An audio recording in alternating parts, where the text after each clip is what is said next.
Good evening. My name is Yaj Velasquez, and I will be answering a few questions in regards to memory and communication as it relates to brain structure, utilizing information from the textbook titled Physiology of Behavior and the journal article titled Classical Conditioning. So, to start off, what are the structures and processes involved and how do they interact to produce memory? So, memory and communication are only achievable if we are able to learn how to retain information and relay that to those around us.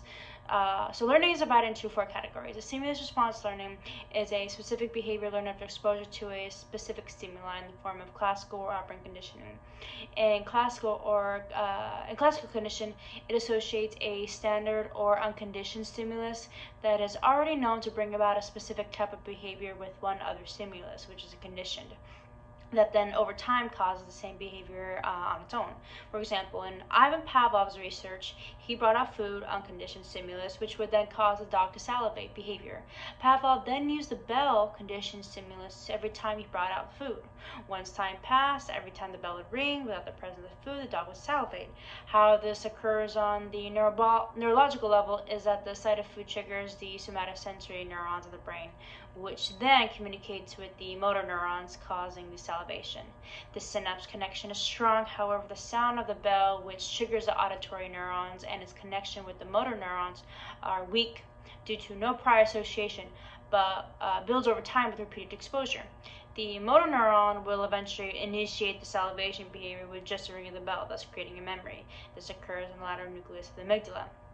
In operant conditioning, it associates a particular consequence, either positive or negative, with a particular behavior, which eventually reinforces that behavior. So, for example, if a rat presses a lever, which is a behavior, whenever it sees a green light, it will receive food, which is a reinforcing stimulus. However, if it presses the lever when there's a red light, it will receive a shock, which is a punishing stimulus.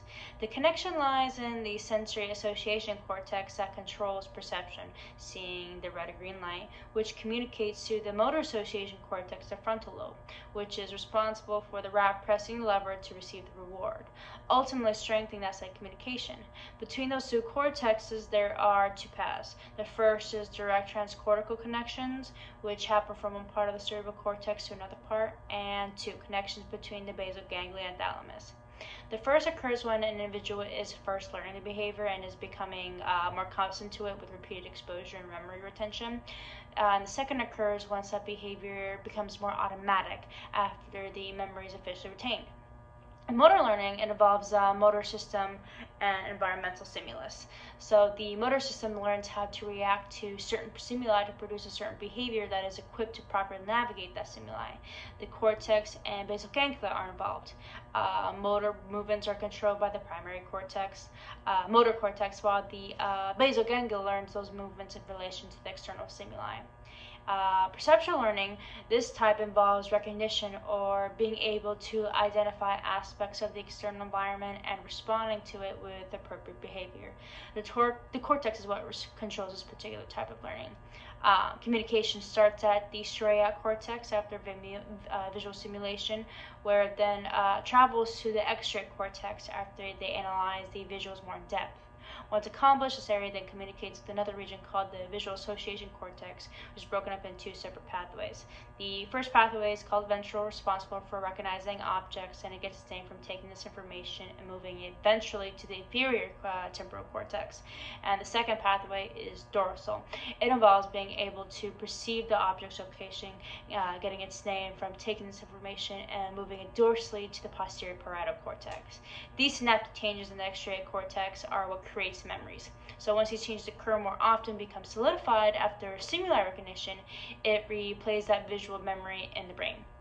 So for relational learning, this takes place between separate stimuli and learning the connections between them.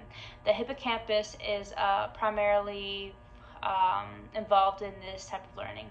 It starts by receiving information from both the motor and sensory association cortexes, to include the amygdala and basal ganglia that lie within the subcortical region.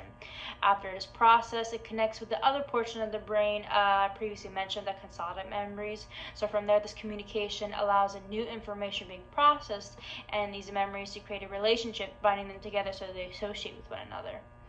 What can we say about environmental influence in the development of memory or the learning process? So our interaction with the environment allows us to learn new things we haven't yet experienced or reaffirm past ones. So these are learning experiences, and these experiences are what create memories. So which changes how our neurons interact with one another, as we've seen the types of learning processes we just discussed. So the environment also has the potential to damage the brain through exposure to illness or physical trauma. And from there, this can really hinder how people are able to retain and use memories, as well as how they are able to continue learning about themselves and their external world around them. So, how is communication mediated on a neurological level? So, it's been found that communication in the form of language and speech functions laterally. So, meaning that it is subjected to both the left and right hemispheres of the brain. So to be able to communicate, people must have something to communicate about. So when it comes to producing language in the form of discussing things in the present moment or that have occurred in the past, it activates several regions of the brain to include the parietal, occipital, and temporal lobes, as well as the prefrontal cortex. So to actually comprehend language, this is understood via the auditory or visual sensors.